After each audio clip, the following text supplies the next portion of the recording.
Hello everyone, कैसे हैं आप लोग। स्वागत है आपका हमारे चैनल पे, जहाँ पे हम इकोनॉमिक्स पढ़ते हैं, पॉलिटी पढ़ते हैं और भी कुछ इंटरेस्टिंग टॉपिक्स पढ़ते हैं, जिसके थ्रू आपकी एग्ज़ाम की प्रिपरेशन बहुत ही अच्छी हो जाती है और आप एक अच्छे प्लेटफॉर्म पे खड़े होते हैं। तो देखिए, आज का जो वीडियो है, इस वीडियो में हम पर्टिकुलरली कुछ क्वेश्चंस डिस्कस करने वाले हैं और वो क्वेश्चंस हमें भेजा है कैलकाटा यूनिवर्सिटी की एक स्टूडेंट ने। फर्स्ट सेमेस्टर की स्टूडेंट है वो, और उसका नाम मैं ले लूँ, उसका नाम है तविशी। तो तविशी ने हमें भेजा है कुछ क्वेश्चंस, ये माइक्रो इकोनॉमिक्स के क्वेश्चंस हैं। फर्स्ट सेमेस्टर की स्टूडेंट है सीयू में, जैसे कि मैंने कहा। तो देखिए, तविशी के पहले भी कई लोगों ने क्वेश्चंस भेजे थे और उन्होंने बोला था कि प्लीज़ इसे हमें सॉल्व कर दीजिए। तो मैंने उन्हें सॉल्व करके भेज दिया। मैंने व्हाट्सएप पे मैसेज कर दिया, लिंक्डइन पे मैसेज कर दिया, या अगर कुछ कॉम्प्लिकेटेड न्यूमेरिकल्स थे तो उसको मैंने कॉपी में सॉल्व करके पिक्चर्स भेज दिए।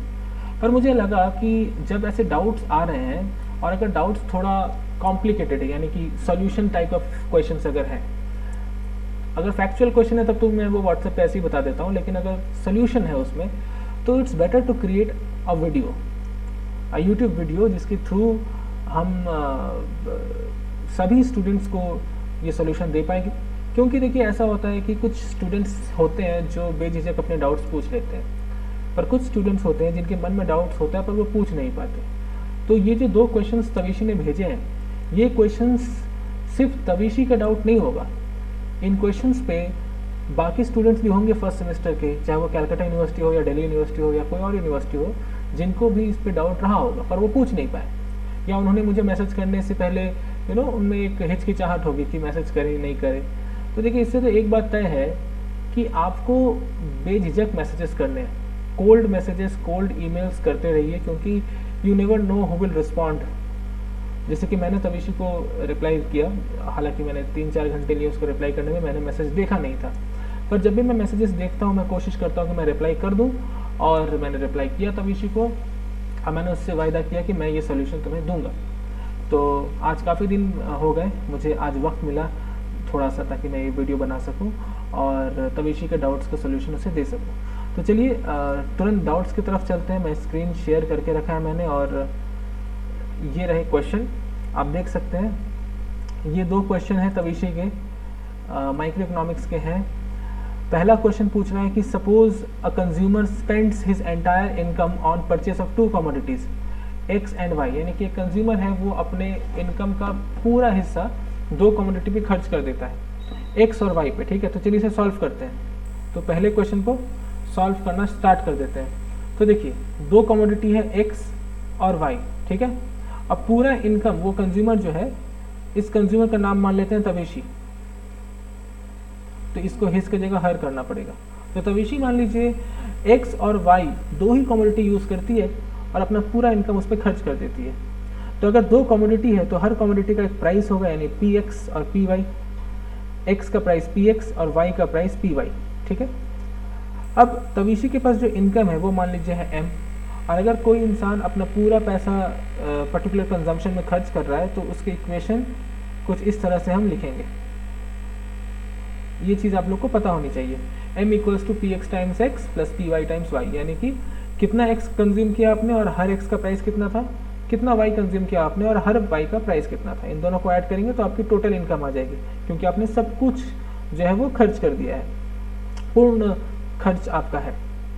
Suppose further that the consumers price elasticity of demand for commodity x is less than 1, यानी कि price elasticity of demand for x, यानी कि E P x, P for price, x for the commodity x, this is less than 1, 1 से कम है। इसका मतलब क्या हुआ, यानी कि अगर प्राइस ऑफ एक्स बढ़ता है तो quantity demanded of x, quantity demanded of x का चेंज बहुत थोड़ा होता है, स्मॉल होता है, बहुत थोड़ा होता है, स्मॉल होता है। ओके, इसका मतलब ये हुआ कि अगर मान लीजिए एक्स की प्राइस बढ़ रही है तो एक्स की क्वांटिटी डिमांडेड में ज़्यादा कोई फर्क नहीं आएगा। ओके, ज़्यादा कोई फर्क नहीं आएगा, यानी कि ये थोड़ा इनइलास्टिक है, रिलेटिवली इनइलास्टिक है, इलास्टिक नहीं इनइलास्टिक है। इलास्टिसिटी वो होती है जिसमें हम प्राइस के सेंसिटिविटी को मेजर करते हैं, यानी कि प्राइस के चेंज होने से क्वांटिटी डिमांडेड में कितना बदलाव आ रहा है। अगर बदलाव ज़्यादा आ रहा है यानी कि बहुत ज़्यादा इलास्टिक है, और अगर बदलाव कम आ रहा है तो कम इलास्टिक है। यानी कि यहाँ पे चूंकि बोल दिया लेस देन 1, तो लेस देन 1 का मतलब होता है कम इलास्टिक, यानी रिलेटिवली इन इलास्टिक कमोडिटी है x। फिर बोल रहे हैं using calculus prove that x and y are complement. अब कैलकुलस से प्रूव करना है कि x और y आपस में कॉम्प्लीमेंट गुड्स है। अब कॉम्प्लीमेंट गुड्स का मतलब क्या होता है? तो देखिए गुड्स जो है, हालांकि उसका बहुत सारे क्लासिफिकेशन हो सकते हैं, पर एक क्लासिफिकेशन होता है सब्स्टिट्यूट गुड्स और एक होता है कॉम्प्लीमेंट गुड्स। तो देखिए सब्स्टिट्यूट गुड्स कौन से गुड्स होते हैं? ये वो गुड्स होते हैं जिसको आप सब्स्टिट्यूट कर सकते हैं, यानी रिप्लेस कर सकते हैं। फॉर एग्जाम्पल, आपका आज मन कर रहा है कि आप जैम बटर खाएंगे, जैम और ब्रेड खाएंगे, पर आपके पास मान लीजिए जैम नहीं है या जैम का प्राइस ज़्यादा है, तो आप बटर और ब्रेड खा लेते हैं, राइट? तो हम कह सकते हैं बटर और जैम सब्स्टिट्यूट गुड है, यानी कि हम इनको एक दूसरे के साथ सब्स्टिट्यूट कर सकते हैं। जब हमारे पास ऐसे गुड्स हो उसे हम सब्स्टिट्यूट गुड्स कहते हैं। पर कॉम्प्लीमेंट गुड्स अलग होते हैं। ये जनरली ऐसे गुड्स होते हैं जिनको हम एक साथ कंज्यूम करना पसंद करते हैं। बिना एक के दूसरा कंज्यूम नहीं हो सकता, बिना एक के दूसरा कंज्यूम नहीं हो सकता, यानी अगर परफेक्ट कॉम्प्लीमेंट है तो वो यूज हो ही नहीं सकता। फॉर एग्जाम्पल, हम कह सकते हैं कि चाय और बिस्किट क्या है? चाय और बिस्किट है एक दूसरे का कॉम्प्लीमेंट है, क्योंकि हम अक्सर चाय बिस्किट एक साथ लेते हैं। हालांकि ये परफेक्ट कॉम्प्लीमेंट नहीं है। ऐसा नहीं हो सकता कि आप बिना बिस्किट के चाय नहीं पी सकते या बिना चाय के बिस्किट नहीं पी सकते। हम लोग पीते हैं, ऑफकोर्स पीते हैं, मैं खुद नहीं खाता बिस्किट, लेकिन अमूमन लोग चाय बिस्किट को एक साथ लेना पसंद करते हैं, इसलिए कॉम्प्लीमेंट गुड है, पर परफेक्ट कॉम्प्लीमेंट नहीं है। ठीक है, परफेक्ट कॉम्प्लीमेंट का एग्जांपल होगा लेफ्ट पैर का शू और राइट पैर का शू, क्योंकि आप इन दोनों को एक साथ ही पहनोगे। ओके, तो हमें प्रूफ करना है कि x और y आपस में कॉम्प्लीमेंट है। तो पहले देखिए क्वेश्चन को समझिए। अगर आप क्वेश्चन पे फोकस करेंगे 2 मिनट 4 मिनट और क्वेश्चन को समझेंगे तो आपके लिए सोल्यूशन करना आसान हो जाएगा। आपके लिए वो राह खुल जाएगा कि आपको एक्चुअली में करना क्या है, आपको कौन से स्टेप्स दिखाने हैं। ठीक है, तो कॉम्प्लीमेंट गुड प्रूफ करना है हमें कि x और y आपस में कॉम्प्लीमेंट है। देखिए कोई भी गुड अगर कॉम्प्लीमेंट है, इसका रिलेशन समझ लीजिए, आपके पास आधा आंसर आ जाएगा। तो अगर x और y कॉम्प्लीमेंट है, मान लेते हैं इफ, और x का प्राइस अगर इंक्रीज कर जाता है तो x की डिमांड क्या होगी? फॉल करेगी। लॉ ऑफ डिमांड, किसी का प्राइस अगर बढ़ेगा तो उसकी डिमांड फॉल करेगी। अब अगर x की डिमांड फॉल कर रही है तो y की डिमांड भी फॉल करनी चाहिए, क्योंकि वो दोनों कॉम्प्लीमेंट है। हमने मान लिया है कि x और y कॉम्प्लीमेंट है, तो अगर x की डिमांड फॉल कर रही है तो इसका मतलब y की डिमांड भी फॉल करनी चाहिए। यानी कि अगर चाय की डिमांड फॉल कर रही है तो बिस्किट की डिमांड भी फॉल करेगी। करेक्ट? इसका मतलब क्या हुआ? x के प्राइस के बढ़ने से अगर y का डिमांड कम जाए तो हम कह सकते हैं कि x and y are complement. पहले क्वेश्चन को ऐसे सॉल्व करना है, पहले आपको दिमाग में सॉल्व करना है कि हम इसको प्रूव कैसे करेंगे, फिर मैथमेटिक्स पे जाएंगे।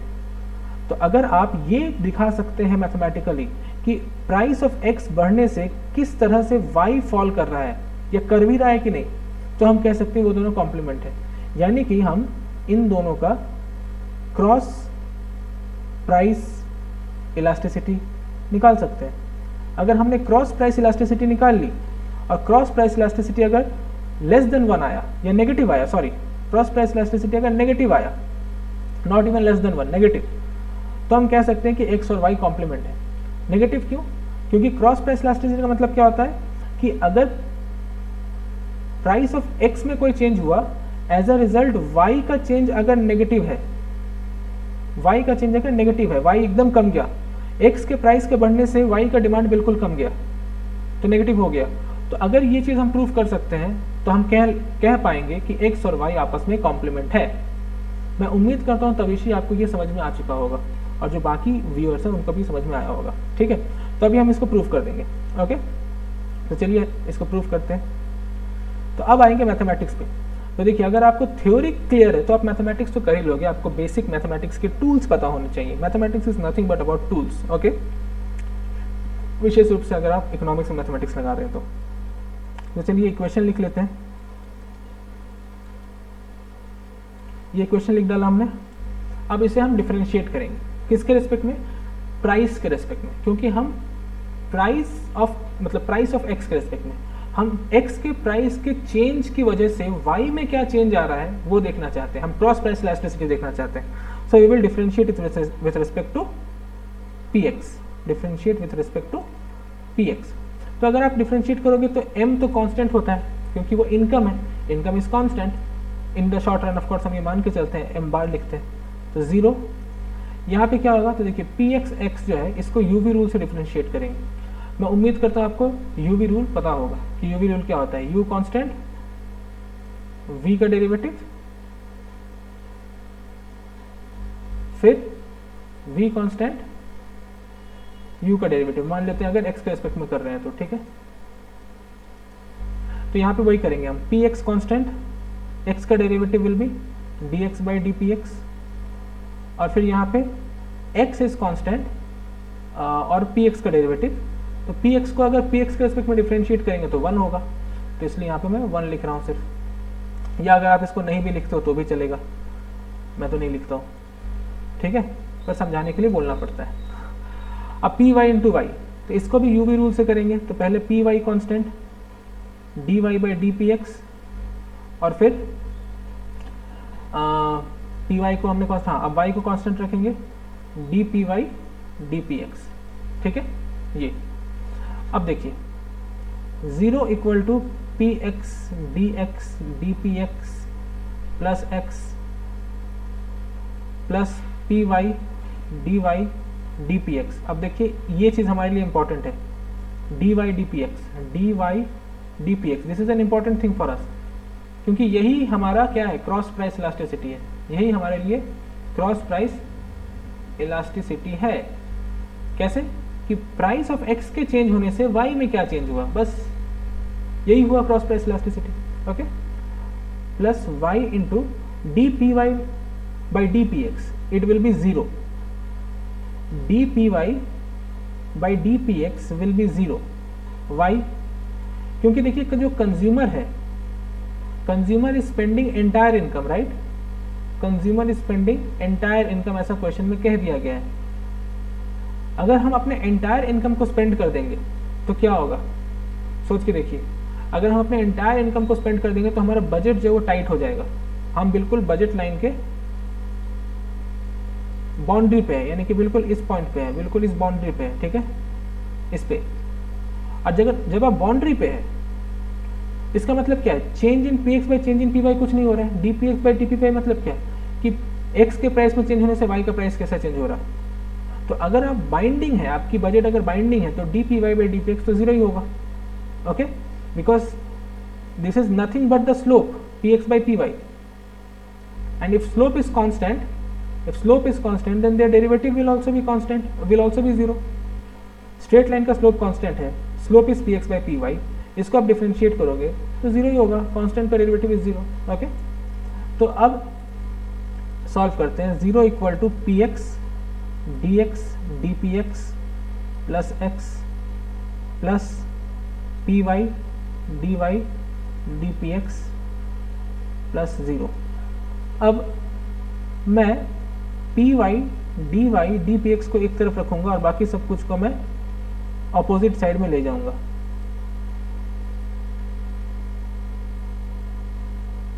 ठीक है। अब मैं py को नीचे ले आऊंगा,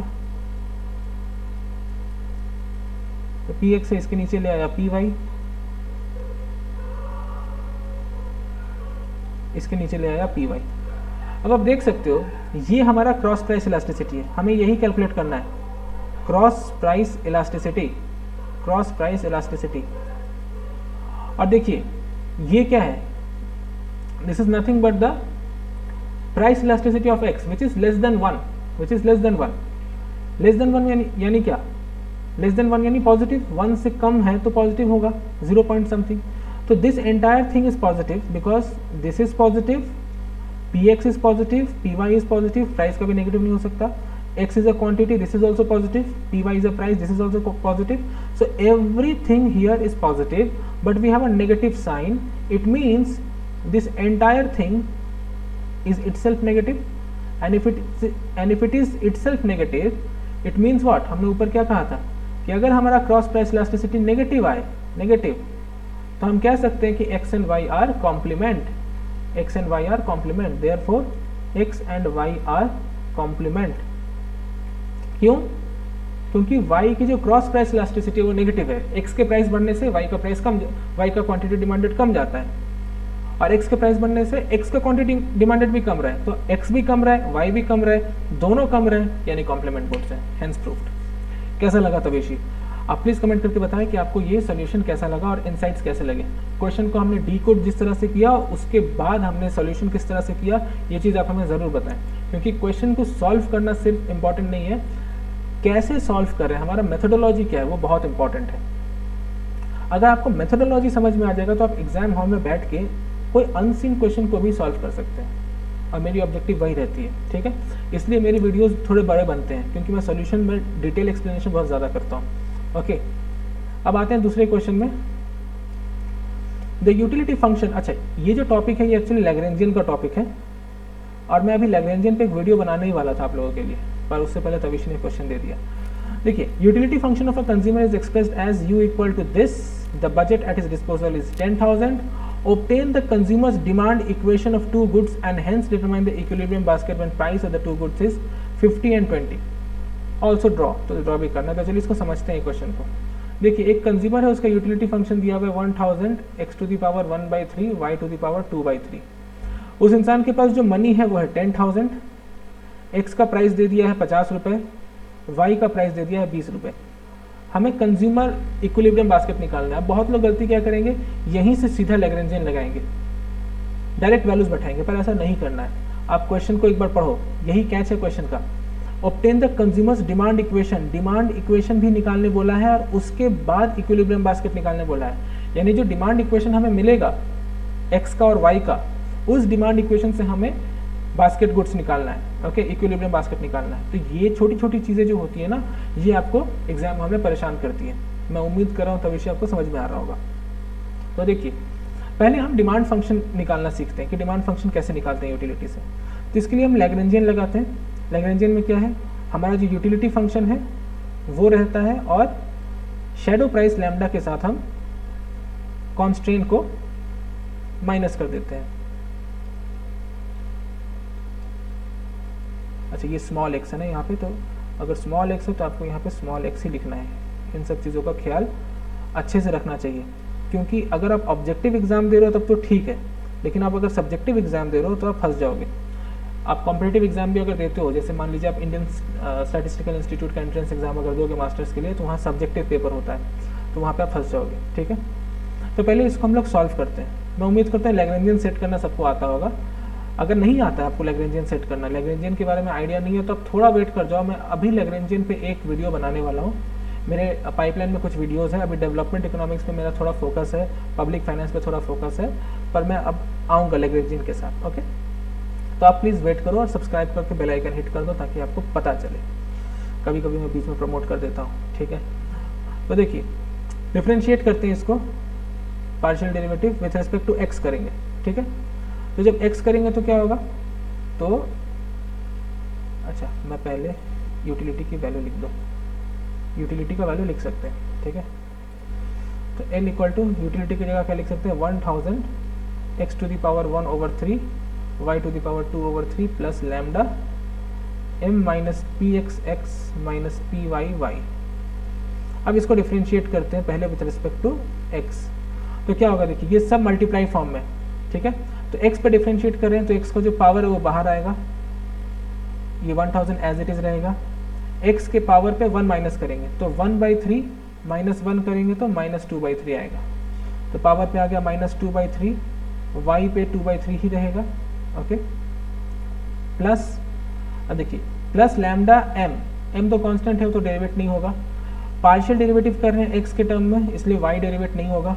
जब भी आप पार्शियल डेरिवेट करते हो तो अदर वेरिएबल को, जैसे मान लो x को डेरिवेट कर रहे हो पार्शियली, तो अदर वेरिएबल जो है x के अलावा जो वेरिएबल है वो कांस्टेंट की तरह ट्रीट होता है, इसलिए वो 0 हो जाएगा। तो यहाँ पे सिर्फ ये वाला पोर्शन डिफरेंशिएट होगा px। तो अगर आप x के रेस्पेक्ट में px और लैम्डा को डिफरेंशिएट करो, then you will get lambda px, you will get lambda px, okay. अब जबकि फर्स्ट ऑर्डर कंडीशन है, first order condition for optimization है, वो कहती है कि delta l by delta X को आप 0 कर दो। यानी कि ये जो पूरा वैल्यू है ये पूरा वैल्यू 0 हो जाएगा। और अगर आप इसको सॉल्व करोगे तो आपको क्या मिलेगा, 1/3 1000 x over 2/3 y over 2/3 is equal to lambda P X. Okay, is equal to lambda P X. इसको इक्वेशन 1 बना के रखते हैं। अब सिमिलरली हम L को y के रेस्पेक्ट में डिफरेंशिएट करेंगे, y के रेस्पेक्ट में। ओके, तो चलिए y के रेस्पेक्ट में करते हैं तो क्या होगा, अब y का जो पावर है वो बाहर आएगा, ये 1000 एज इट इज रहेगा, x to the power 1/3 as it is, और y टू द पावर -1/3 हो जाएगा। अब यहाँ पे चूंकि हम पार्शियल डेरिवेटिव y के रेस्पेक्ट में कर रहे हैं इसलिए x को कांस्टेंट की तरह ट्रीट करेंगे और ये वाला डेरिवेट होगा, so it will be minus lambda P Y. First order condition में del L by del Y भी इक्वल टू 0 होगा, so equal to 0। Now we can write it as 2/3 1000 x over 1/3 y over -1/3 is equal to lambda py। this is equation 2। अब 1 और 2 को अगर हम solve करें आपस में, यानी कि मान लीजिए डिवाइड कर दे 1 और 2 को, तो कैसा सेट होगा, 1/3 into 1000 into X to the power -2/3 y to the power 2/3 divided by 2/3 1000 x to the power 1/3 y to the power -1/3 is equal to lambda P X by lambda P Y. हमने क्या किया, इसको और इसको आपस में divide किया, ठीक है, तो हमारे पास ऐसा आ रहा है। तो आप लैम्डा कैंसिल कर सकते हो, आप 1000 कैंसिल कर सकते हो, आप 3 कैंसिल कर सकते हो, तो क्या बच रहा है आपके पास, देखिए इधर तो P X by P Y है, लिख दो एज इट इज, इधर 1/2 1 और 2 इधर है तो उसको लिख दो। अब यहाँ x टू द पावर -2/3 है और इधर y टू द पावर -1/3 है, तो यहाँ पे माइनस और ये माइनस, यहाँ ये प्लस, तो हम सारे y को ऊपर ले जाते हैं, सारे x को नीचे ले आते हैं। तो देखिए ये y टू द पावर -1/3 अगर ऊपर जाएगा तो +1/3 हो जाएगा, और ऊपर ऑलरेडी एक y टू द पावर 2/3 है, तो ये दोनों मिलके सिर्फ y बन जाएंगे। क्यों, क्योंकि बेस सेम होता है तो हम इंडेक्स को ऐड कर देते हैं, ये हमने क्लास 8th में पढ़ा था। 3/3 कैंसिल हो जाएगा 1, तो y टू द पावर 1 बचेगा, तो ऊपर सिर्फ y और नीचे अगर ये x ले आएंगे तो नीचे एक already x to the power 1/3 है। अब x टू द पावर 2/3 भी अगर आप नीचे ले आओ तो क्या हो जाएगा, 1/3 plus 2/3 is 3/3 which is 1, so नीचे आ गया 1। So our equation is coming to be px by P Y is equal to y by 2x। Now हमें डिमांड फंक्शन निकालना है, तो हम यहाँ से डिमांड फंक्शन निकाल सकते हैं। y का डिमांड फंक्शन क्या होगा, y स्टार, तो क्रॉस मल्टीप्लाई करो, क्या मिल रहा है आपको, 2 into X P X by 2 into X P X by P Y, correct. y यहाँ है, ये उधर गया और ये एज इट इज है, तो ये हो गया हमारा y का डिमांड फंक्शन। सिमिलरली x का डिमांड फंक्शन क्या होगा, तो अगेन क्रॉस मल्टीप्लाई करो, P Y into Y by 2px, ये हो गया x का डिमांड फंक्शन। अब ये दोनों कौन सा डिमांड फंक्शन है, इसे हम मार्शलियन या वॉलरेशियन डिमांड फंक्शन कहते हैं, मार्शलियन या वॉलरेशियन डिमांड फंक्शन, ठीक है, ये बहुत इंपॉर्टेंट है, कौन सा डिमांड फंक्शन है, दिस इज मार्शलियन या वॉलरेशियन डिमांड फंक्शन। ओके, और ये जो यूटिलिटी है, दिस इज, ये जो यूटिलिटी दिया हुआ है, this is called direct utility function, इसे हम डायरेक्ट यूटिलिटी फंक्शन कहते हैं, ठीक है, डायरेक्ट यूटिलिटी फंक्शन कहते हैं। अगर हम इस यूटिलिटी वाले फंक्शन पे x की जगह और y की जगह ये x स्टार और y स्टार जो हमने यहाँ कैलकुलेट किया, ये दोनों अगर पुट कर देना तो हमें मिल जाएगा इनडायरेक्ट यूटिलिटी फंक्शन। ये मैं कुछ एक्स्ट्रा चीज़ें आपको बता रहा हूँ, इनडायरेक्ट यूटिलिटी फंक्शन।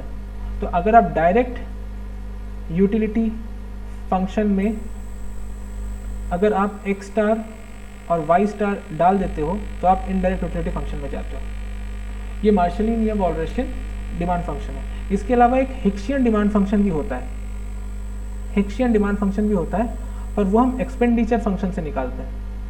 किसी दिन मैं एक लेक्चर लूंगा इस पे, वॉलरेशियन पे, मार्शलियन पे और हिक्सियन पे, ठीक है। हिक्सियन डिमांड फंक्शन हम एक्सपेंडिचर फंक्शन से निकालते हैं, और ये जो है ये हमारा मार्शलियन या वॉलरेशियन डिमांड फंक्शन है। ओके, अब हमारे पास चूंकि ये आ गया, अब हम इक्विलिब्रियम बास्केट ऑफ गुड्स निकालेंगे, ठीक है। अब हम इसको कैलकुलेट करेंगे, तो कैसे कैलकुलेट करना है, तो देखिए यहाँ पे एक और डेरिवेटिव होगा, हमने x के रेस्पेक्ट में किया, y के रेस्पेक्ट में किया, हम एक और चीज़ कर सकते हैं, डेल्टा एल को लैम्डा के रेस्पेक्ट में। अगर आप लैम्डा के रेस्पेक्ट में करोगे तो मिल के आपको यही ये चीज़ आपको मिलेगा एग्जैक्टली। तो m minus P X X minus P Y Y, first order condition इसका भी इक्वल टू 0 होता है, तो आप इसको इक्वल टू 0 कर दो, तो you will eventually get what, you will eventually get the budget function. इसलिए मैं यूजुअली ऑब्जेक्टिव जब मैं सॉल्व करता हूँ ना एमसीक्यू, तो मैं इसको सॉल्व नहीं करता थर्ड वाले इक्वेशन को, क्योंकि मुझे पता है कि मुझे बार बार ये बजट फंक्शन ही मिलेगा जो यहाँ था हमारा बजट फंक्शन, जैसा बजट फंक्शन यूजुअली होता है वही मिलेगा। ठीक है, अब हम अपने डेटा का इस्तेमाल करेंगे। तो डेटा क्या है हमारे पास, तो आप देखो m है 10,000, पी एक्स है 50, पी वाई है 20। अब पुट करो यहाँ पे, ये जो हमें मिला ना इस वाले पे पुट करते हैं। m है 10,000, ठीक है, पी एक्स कितना है 50, तो 50x, पी वाई कितना है 20, तो 20y। सॉल्व करो अगर आप इसको, तो 5x plus 2y is equal to 1000। इसको इक्वेशन 3 बना लो। ओके, अब आप डिमांड फंक्शन पे आओ जो आपने नीचे कैलकुलेट करके रखा है, ये वाला। इस पे अगर आप 2x पी एक्स की जगह 50 डालो, पी वाई की जगह 20 डालो, तो आपको क्या मिलेगा, y is equal to 5x, है ना। क्या मिल रहा है, y is equal to 5x, हमने बस कैंसिल किया, 2x इंटू 50 बाई 20, 2 कट गया, 0 कट गया, तो 5x इक्वल टू y। अब इस 5x इक्वल टू y को हम यहाँ पुट कर सकते हैं इस इक्वेशन में, 5x equal to y, right, या y equal to 5x, anything हम यहाँ पुट कर सकते हैं ना। If we put it here, तो 5x इक्वल टू y, तो y plus 2y is equal to 1000, then 3y is equal to 1000, then y is equal to 1000 by 3, y is equal to 1000 by 3। और similarly अगर हम इसे x निकालना चाहें तो कैसे करेंगे, तो आपको पता होगा y is equal to 5x है, यानी कि 1000 by 3 is equal to 5x। why? Because y is equal to 5x and y itself is 1000 by 3, it means 1000 by 3 is equal to 5x, so x equal to 200 by 3। तो हमें x मिल गया, हमें y मिल गया, हमें xy मिल गया, equilibrium. उसके बाद एक और चीज़ कहा है यहाँ पे जो आई गेस तविशी कर सकती है, also draw sketch and mark of the equilibrium basket on it.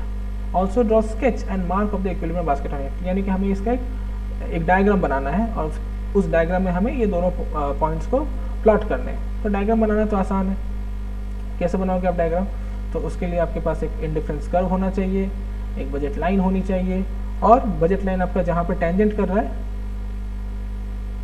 आपका बजट लाइन जहाँ टेंजेंट करेगा वो आपका x स्टार हो जाएगा, ये आपका y स्टार हो जाएगा। ठीक है, ये आपकी यूटिलिटी फंक्शन हो जाएगी। तो ये वाला प्लॉटिंग आप खुद से करके मुझे भेजोगे तवेशी व्हाट्सएप पे, और मैं आपको बताऊंगा कि आपने सही किया या नहीं। ठीक है, तो ये कुछ सोल्यूशन था मेरी तरफ से जहाँ पे मैंने 2 क्वेश्चन सॉल्व करने की कोशिश की है। मैं उम्मीद करता हूँ आपको समझ में आया होगा। बीच में अगर एक आध कैलकुलेशन मिस्टेक हो गया होगा तो यार इंसान हूँ, माफ़ करना। और कॉन्सेप्ट समझाना मेरा मेन ऑब्जेक्टिव होता है कि आपको चीज़ें समझ में आए कि नहीं। हालांकि मिस्टेक तो नहीं हुआ होगा जहाँ तक मुझे अपने ऊपर भरोसा है, पर तब भी कॉन्सेप्ट समझ में आया कि नहीं, क्योंकि कॉन्सेप्ट समझ में आएगा तो ही आप क्वेश्चन खुद से सॉल्व कर पाओगे, अदरवाइज नहीं कर पाओगे। ओके, तो ये सेमेस्टर 1 का क्वेश्चन था। मैं उम्मीद करता हूँ तविशी आप मुझे और भी क्वेश्चंस भेजेंगी और मैं आपकी मदद और भी करूँगा। और जो बाकी बच्चे देख रहे हैं, क्वेश्चन भेजने में कोई हिचकिचाहट मत करिए, क्वेश्चन आप बेझिझक भेजिए। क्वेश्चन को अगर मुझे लगता है देख के कि इस पर वीडियो बनाने की ज़रूरत है तो मैं ज़रूर वीडियो बनाऊंगा और उसको अपलोड करूंगा ताकि सारे बच्चे देख पाएँ। और बहुत इंपॉर्टेंट चीज़ है, अगर मैं रिप्लाई ना करूँ इसका ये मतलब नहीं कि मैं आपको अवॉइड कर रहा हूँ, इसका मतलब ये है कि मैंने मैसेजेस देखे ही नहीं है, क्योंकि जब मैं देखता हूँ तो मैं रिप्लाई दे देता हूँ, उसके कुछ दिनों बाद मैं वीडियो बना देता हूँ। ठीक है, तो बहुत बहुत थैंक यू आपको, very very much of thanks, and will meet in the next video. तब तक के लिए bye bye and keep studying.